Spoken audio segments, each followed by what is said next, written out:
Okay, let's look at news of the day, shall we? Starting off with the bad news, and there isn't really a whole lot of good news on this board, and I'm sorry for that. Justin Schultz is out 4 months after surgery for lower leg fracture, so he starts the season off pretty well, and he's paid back by the hockey gods with an injury that'll keep him out of the lineup for a while. Um, Bad news for Pittsburgh. If there's good news with it, it's the salary cap relief you get, so you can go out and get that 4 month fix somewhere. Somebody who might be looking to get rid of a defenseman, we'll see. Alex Biega cleared waivers, so I guess Biega wasn't a guy they considered solid enough to be a number 7 guy for them or number 6 guy. So yeah, Pittsburgh, it could be an interesting slog for the next 4 months on their blue line. Pedersen's out at least 7 to 10 days, and Vancouver's called up Adam Gaudette, and they're playing this one close to the vest. I would think 7 to 10 days is conservative, but we'll see. Hopefully he's on the ice as soon as possible. And Gaudette being called up, now's your chance, Adam. This is it. Montreal has a flu problem. Andrew Shaw is now with Carey Price sidelined with the flu. Plekanec looks like he's going to be playing his 1,000th game. So congratulations to him, and a belated 1,000th game congratulations to Duncan Keith of the Chicago Blackhawks, and who Shaw used to play for.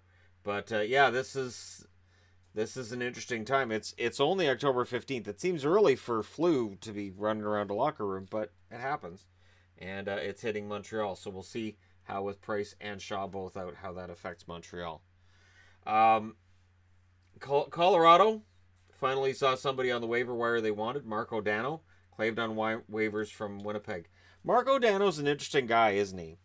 The potential's there. He was a first-round draft pick. There's some tantalizing parts of his game, but it never seems to quite all add up. So maybe Colorado sees something there that they can work on, and maybe they can get his game up to where it needs to be. The talent's there. It's just a matter of putting it all together at the NHL level. Don't pass the Dutchie. You remember the old song, right? Which was an edited version of the actual Jamaican word for passing it to the left-hand side. The NHL will not change rules regarding marijuana when marijuana becomes legal in Canada. As expected, sports are not paying any attention to that. So even though it's legal, it's not legal for the players. And the players have come out and said that the legalization doesn't affect them at all. Do you know, I think the funniest thing about how it's been reported in Canada is that they make it sound like maybe you won't be able to find any. Local stores, just, federally approved stores that are legally allowed to sell it, are worried about supply chains and that maybe there isn't enough supply to meet demand when they open. And the news makes it sound like if you want to smoke pot, I don't know where you're going to find it. And it is one of the funniest things I've ever seen on the news anywhere. People will probably find it. And then they throw in there too, like, hey, black market's still going to be going for a while. Yeah, you think? So anyways, yeah, the NHL isn't. They don't have anything to do with it. Be interesting to see if the United States, if more states legalize it, along with Canada. Be interesting to see what that will do if sports will make any changes to the way that they enforce or test. But anyways, it won't affect the NHL yet. Interesting article that's come out now. So I've been talking about Toronto and keeping this core together. And everybody's assumed from the beginning, all right, well, you get Tavares and fine. Now they're starting to say maybe it'll be a 5-year contract for Austin Matthews. This has started leaking out. Like, maybe they'll have to go with shorter term contracts for Matthews and Marner to fit everybody under the cap. Look at the start of the season Matthews has had. Now, if he can play like that, would Toronto fans not be upset if in 5 years he goes, yeah, this has been great, I'm going to go to Arizona? Because they got Tavares. Wouldn't that... Now, I understand, if they win Stanley Cups between now and then, nobody's going to care. I'm just looking at the big picture and saying that seems like a big gamble to be taking. Because in 5 years, Matthews will be, 25, 26? he's still going to be in his prime, and he could potentially be then leaving the franchise rather than still having 3 more years on his contract and that many more championship runs you can take. It's interesting. Your 3 stars of the week the stars of the week I haven't even thought of. That was a misspeak, but we probably should do that. We should probably have 3 stars of the week as well. 3 guys who just bungled it for the week. Bergeron, Riley, Aho are the 3 stars of the week. Patrice Bergeron was a god for Boston this week. Morgan Riley for the Leafs, and Sebastian Aho as well for Carolina, which any Carolina fan will tell you. And again, after his rookie year, going into his second year last year, there were 2 different hockey magazines that I had that predicted Aho was going to have a drop-off in his game. And I said at the time, this kid's only going to get better. So, big fan of his game, and I think really honestly, this kid was the draft steal in the draft he was in. Linden was interviewed yesterday, so we're going back to some Vancouver stuff, but it's a little different because Linden was interviewed, asked about the Canucks' lack of response to the Pettersson hit, and his answer was, the game has changed. The game has changed tremendously. You don't have enforcers anymore like you did, and there's a couple of things that have kind of got people talking about this. Not just the enforcers comment, but Cliff Ronning tweeted something out about how we had Gino Odjick on the bench. That doesn't happen with Gino on the bench. And when told of that tweet, Linden said that was 25 years ago. So the game has changed. And the thing that people have really bit into that he says games are more important now. Meaning you're not going to go out and goon up the last 10 minutes of a game and potentially lose it, because games are more important now. And I agree with what he's saying here, and I know people are going to take issue with this, but here's how he means it. Games weren't televised 25, 30 years ago like they are now. There wasn't micromanagement and following every single moment of every single game.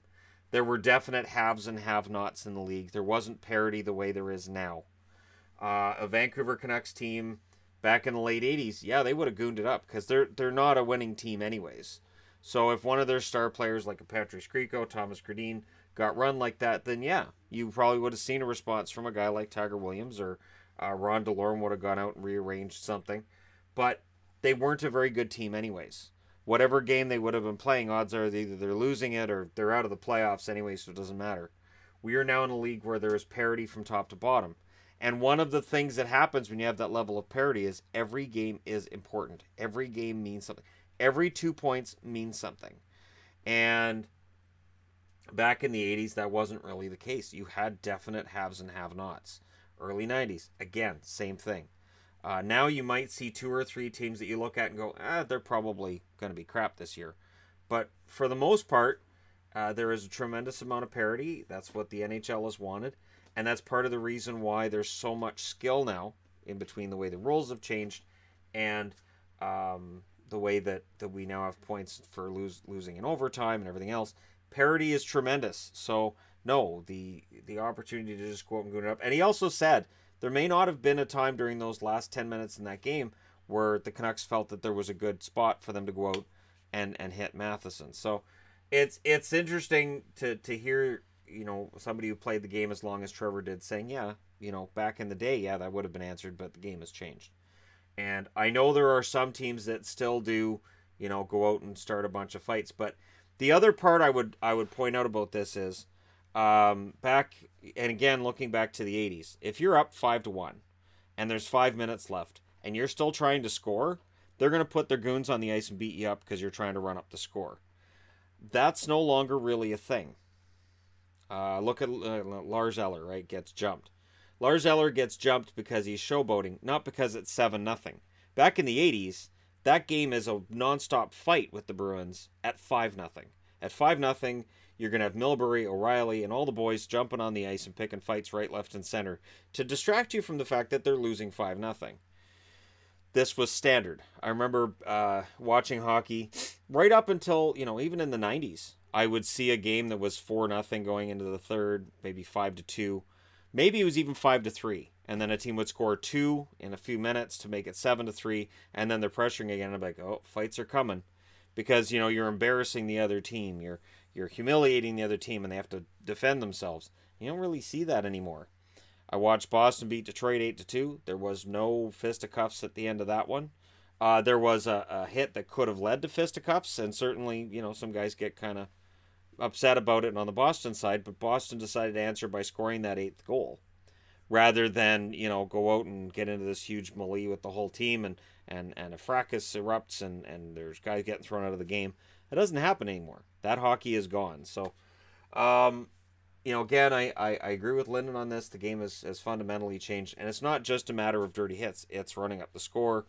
It's certain celebrations, too. I mean, we talk about the Eller thing, but there's other celebrations guys do that, 20 years ago, yeah, Dale Hunter would have run up behind you and popped you one.